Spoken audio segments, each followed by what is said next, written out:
नमस्कार। मध्य प्रदेश छत्तीसगढ़ के digital platform पे आपका स्वागत है।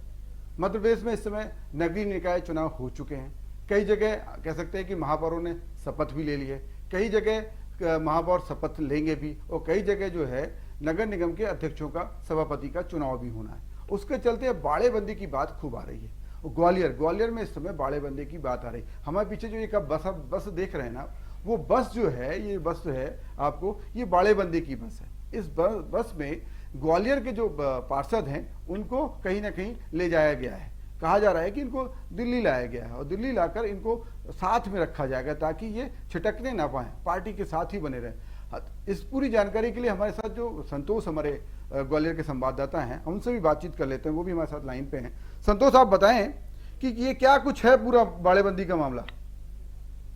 अजय जी, मैं आपको बता देना चाहता हूं कि सबसे पहले ये बता देना चाहूंगा कि ग्वालियर के जो 66 वार्ड है, 66 वार्डों में से बीजेपी ने 34 वार्ड जीते हैं और कांग्रेस ने 25 वार्ड जीते हैं। और यहाँ पे 6 निर्दलीय पार्षद चुनकर आए हैं और एक बीएसपी का चुनकर आया है। अगर बहुमत की बात करें तो सभापति बनाने के लिए बीजेपी के पास पूर्ण बहुमत है।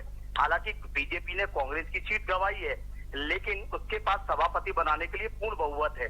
लेकिन आज जो घटनाक्रम हुआ है, अब जिस हिसाब से उन्होंने अपने बीजेपी से नवनिर्वाचित जो पार्षद चुनकर आए उनकी घेराबंदी करते हुए उन्हें सुरक्षित स्थान दिल्ली ले जाया गया है, अभी तक ये बताया गया है।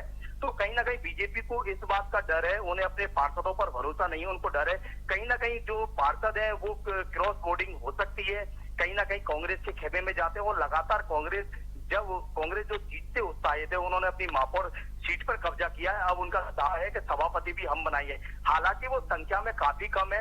अगर बात की जाए कांग्रेस की, तो आज ही कांग्रेस ने एक निर्दलीय पार्षद को और तोड़ लिया है। अब वो इनके खेमे में शामिल हो गया है। 3 पार्षद पहले से खेमे में शामिल हो चुके कांग्रेस के। तो अब जो कांग्रेस की संख्या है वो 29 हो चुकी है।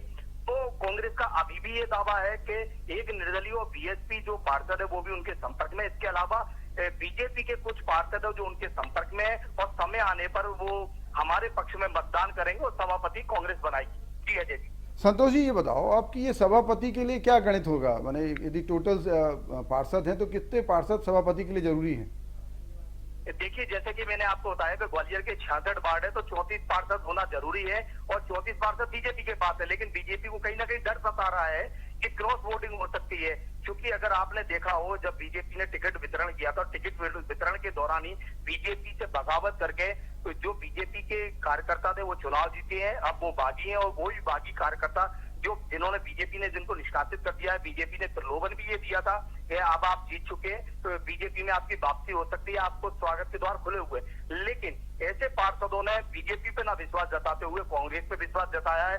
आज बात की जाए तो वार्ड 33 से बीजेपी से बागी होकर जो निर्दलीय चुनाव लड़ा था सुनीता अरुण कुशवाहा ने, आज उन्होंने कांग्रेस का दामन थाम लिया है। उन्होंने बीजेपी पर आरोप ये भी लगाया कि बीजेपी में अब जो जमीनी कार्यकर्ता है उसका सम्मान नहीं रह गया है। तो वर्षों से मैं और मेरे पति पार्टी के लिए लगातार काम करते रहे हैं, लेकिन जब टिकट की बात आती है तो ऊपर से टिकट थोपे जाते हैं। वरिष्ठ नेता जो हैं बीजेपी में बैठे हुए हैं वो अपने समर्थकों को टिकट दिलाते हैं। तो उससे रुष्ट होकर हमने बीजेपी छोड़ी थी, चुनाव जीते, अब हम कांग्रेस के साथ हैं।